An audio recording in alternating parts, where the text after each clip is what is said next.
Hey everyone, welcome back to today's Explainer. I'm absolutely thrilled you're here because, well, we've got a massively important and incredibly fast-moving situation to unpack today. Literally, as of just a few hours ago, the strategically vital Strait of Hormuz is facing a very real threat of total closure.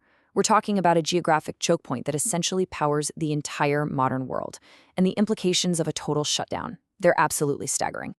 To put this into perspective right out of the gate, if this closure actually happens, we're looking at a potential energy shock that could be 3 times the size of any energy shock we've seen in the past. Yeah, 3 times. So this isn't just some minor blip on the radar. This is a massive event that could fundamentally reshape global markets and honestly hit your personal finances a whole lot faster than most folks are prepared for. Okay, let's dive right into our roadmap for today.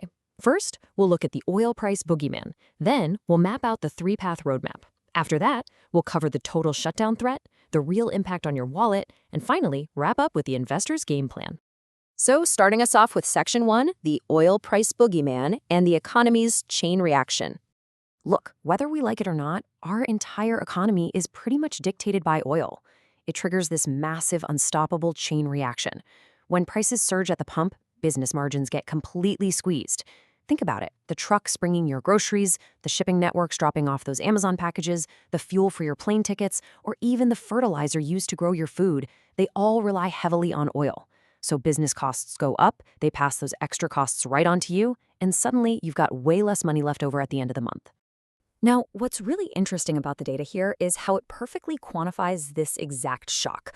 According to direct research from the Federal Reserve, a simple 10% increase in the price of oil pushes up the Energy Consumer Price Index by roughly 1.5% almost instantly.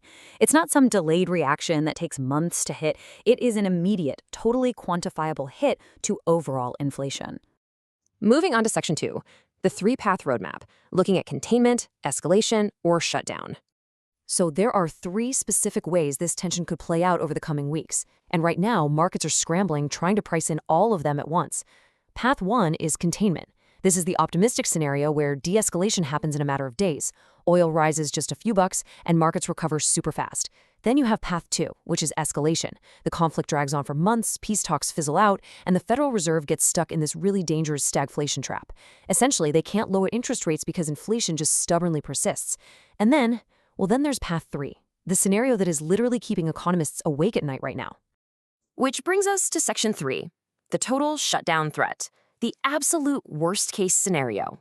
This worst-case scenario involves the actual physical closure of the Strait of Hormuz. And just look at the visual data here to understand the global economy's immense reliance on this one narrow strip of water.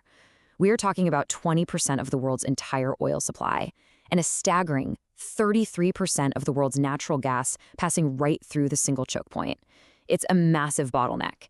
If that waterway is actually blocked, we are looking at somewhere between 15 million to 18 million barrels of oil per day completely cut off from the global market. That's not a gap you can just fill overnight. It's a daily deficit that the rest of the world simply cannot produce fast enough to replace. No way. And the financial consequences of a deficit like that would be absolutely brutal. JP Morgan recently put out a powerful warning stating that under this total shutdown scenario, we could see oil spike as high as $130 a barrel. Just let that sink in. As we noted at the very top of this explainer, analysts are saying this would be 3 times the severity of the historic Arab oil embargo of the 1970s. This isn't just a bad week for the stock market. This is the very definition of a historic market panic. All right, Section 4, impact on your wallet. Let's talk about shadow inflation and rising costs. So, how does this massive macroeconomic crisis actually affect your daily life? Well, zooming into the micro level, for the average American household with 2 drivers, a simple $10 to $20 bump in oil prices translates directly into an extra $200 to $500 in additional costs every single year.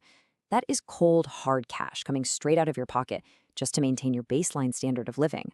So the absolutely crucial point here is understanding a concept called shadow inflation. Essentially, this is a rapid, stealthy rise in consumer costs that almost always catches people off guard. For example, we've already seen the price of a gallon of gas jump 10% in just 7 days. That kind of stealthy, under-the-radar shadow inflation is exactly the trend that could violently push overall inflation back up toward 3.5%, which is much, much faster than the experts originally modeled. And this creates a really tricky deceptive dynamic in the markets. During a sudden crisis, we often see a flight to safety. Basically, investors panic and start hoarding US dollars, which temporarily strengthens the dollar, pushes treasury yields down, and can actually cause your mortgage rates to drop. Sounds great, right? But that's just a short-term illusion.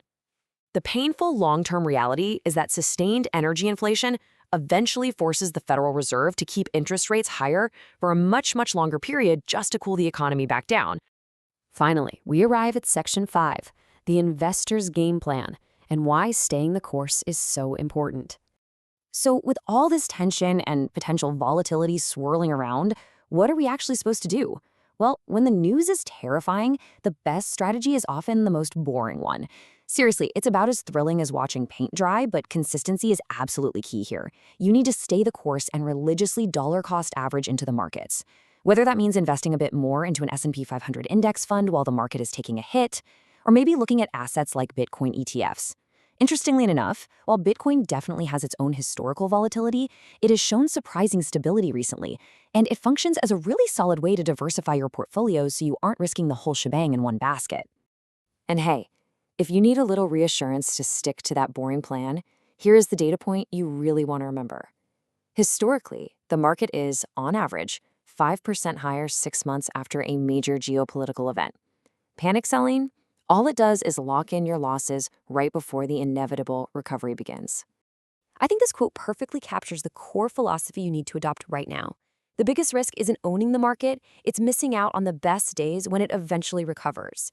And those best days, historically speaking, happen almost immediately after the absolute worst days. So be prepared, clearly understand the risks, but whatever you do, stick with your long-term plan. We are definitely going to be watching the Strait of Hormuz very, very closely over the coming days to see exactly which of our three paths becomes reality.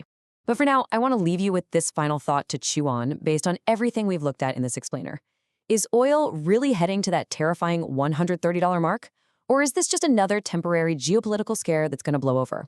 Let me know what you think, keep learning, and I'll catch you in the next explainer.